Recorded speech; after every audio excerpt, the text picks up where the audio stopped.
اور میری قوم میں تم سے ایک بھیک مانگتا ہوں، عہد کرو کہ اپنی بیٹیوں کو وہ اچھا کرتا نہیں پہنائیں گے، ہاتھ اٹھا کے وعدہ کرو، خدا سے ڈر کے وعدہ کرو، یہ وعدہ کرو کہ اپنی بیٹیوں کو باریک کپڑے نہیں پہنائیں گے، وعدہ کرو خدا سے ڈر کر۔ ہمیں پتہ نہیں کہ ہمارا دشمن کیا کرتا، اللہ اپنے کرم سے حفاظت فرما۔ فرماتے ہیں کتنی ایسی ہوں گی جو کپڑے پہننے والی مگر ننگی،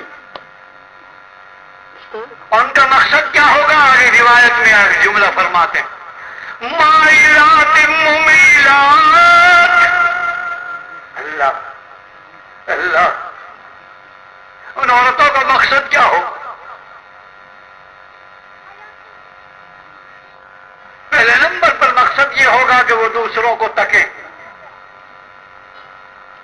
میوات کی زبان میں کہہ رہا ہوں، کیوں پہنیں گے ایسا کپڑا کہ دوسروں کو تکیں؟ کیوں پہنیں گے ایسا کپڑا؟ ممیلات، کوئی موئے دیکھے۔ آ رہی ہے بھائی بات سمجھ میں؟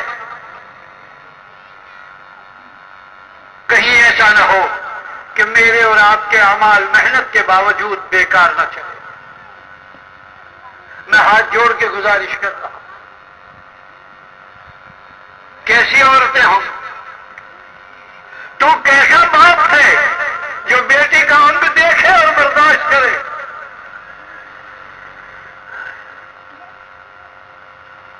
کیسا سسر ہے بیٹی کا جسم دیکھے اور برداشت کرے؟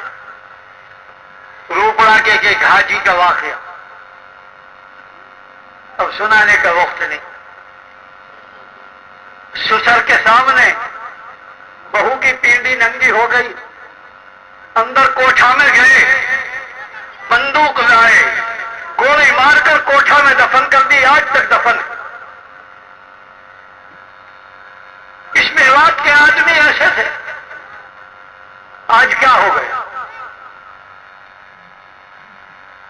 میری قوم تم سے اور مجھ سے عجیب عجیب سوال ہوں گے، اور میوات والوں تم سینما دیکھنے والوں کو پکڑ کر لائے مسجد تک، میوات والوں تم ناچنے والیوں کو پکڑ کے لائے مسجد تک، میوات والوں تم گانے والوں سے توبہ کرا کر آئے، میوات والوں تم جھلی والوں کو پکڑ کر لائے، تم رکشے والوں کو پکڑ پکڑ کر لائے، تم بازار سے لوگوں کو گھیر کر لائے، لوگوں نے تمہیں دیکھ کر اپنی بیٹیوں کو حیا سکھائی، تم بتا دو تمہاری بیٹیوں کی حیا کہاں گئی؟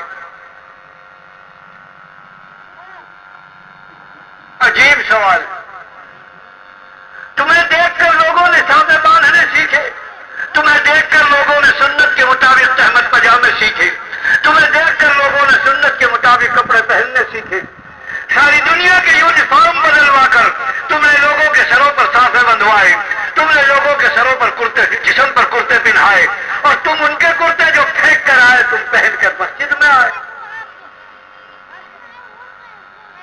یہ سوال ہوگا۔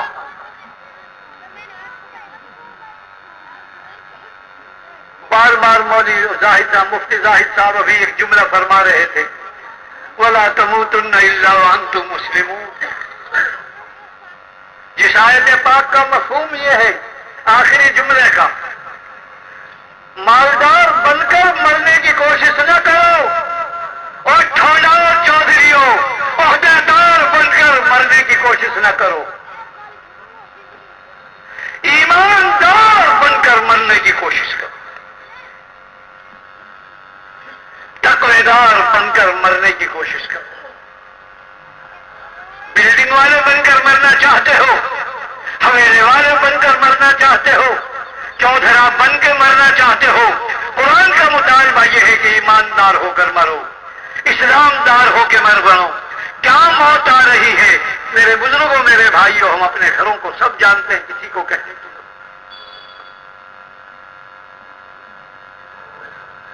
4 مہینے لگانے والے، چلے لگانے والے، آپ سے ہاتھ جوڑ کے گزارش کر رہا ہوں، کہو تمہارے پیروں میں صافہ رکھ دوں، بیٹیوں کو بے غیرت مت ہونے دو، اولاد کو آوارہ مت ہونے دو، یہ بچے بے نمازی ہوئے، قبر کا عذاب بڑا سخت ہے، بڑا سخت ہے۔ اگر ایمان کی حالت میں نیک بن کر بچہ مرا تو حضرت ملک الموت اس حال میں سامنے آئیں گے کہ ان کی پیشانی پہ کلمہ لا الہ الا اللہ محمد الرسول اللہ لکھا ہوا ہوگا۔ اگر بچے کو نمازی بنا کر مارا اس کے لیے کلمے کا پڑھنا آسان ہوگا۔ بچے کو دیندار بنا کے مارا، نبی کے طریقے پر لانے کی کوشش کی، سنتوں کا پابند بنانے کی کوشش کی، مسجدوں کے عادی بنانے کی کوشش کی، گانوں سے ان کو روکنے کی کوشش کی، موبائلوں میں گانے اور بچے تھرکتے جا رہے، ناچتے جا رہے۔ ہائے رے میرے اللہ، تیرے رحم کے بغیر کریم گزارا نہیں ہوگا، ہم بھی مارے گئے، قوم کے بچے بھی برباد ہو گئے۔ میرے کریم سمجھانے کی طاقت دے میرے مولا، اپنے کرم سے اپنے فضل سے ایسے بول عنایت فرما دے جو قوم کے ایک ایک بچے کی سمجھ میں آ جائے۔ ہماری بچیاں چھپک چھپک کر گانے سنتی ہیں، جو کان گانے سنتے ہیں ان کے لیے بڑا سخت عذاب ہے، جو جسم گانے میں تھرکتا ہے اس کے لیے بہت بڑا عذاب ہے۔ اللہ سے ڈرو، مانگو، معافی مانگو، خدا سے مانگو گے خدا بچائیں گے۔ کوشش بھی کرو، محنت بھی کرو، محنت کرو گے کام چلے۔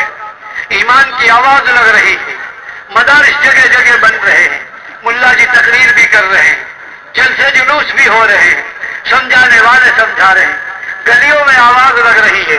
میرے پیاروں، میرے بزرگوں، میرے بھائیوں، ان گلیوں کی آواز کو، گشتوں کو بیکار نہ سمجھو، ان مدارس اسلامیہ کی محنت کو بیکار نہ سمجھو۔ یہ دارالعلوم، مظاہر علوم، ان کو آپ بیکار نہ سمجھو، ان کی محنت کرنے والوں کے لیے دعا کرو، اللہ ان کی عمر دراز کرے۔ ان مدارس کی بقا کے لیے دعا کرو، اللہ ان کی حفاظت کرے۔ دشمن کی چال یہ ہے کہ ان مدارس کو تم سے چھین، شر سے تمہارے بچے کو بگاڑ دیا، پجامہ تمہارے بچوں کا چھین لیا، کرتا تمہارے بچوں کو چھین لیا، تہمت تم سے چھین لیا۔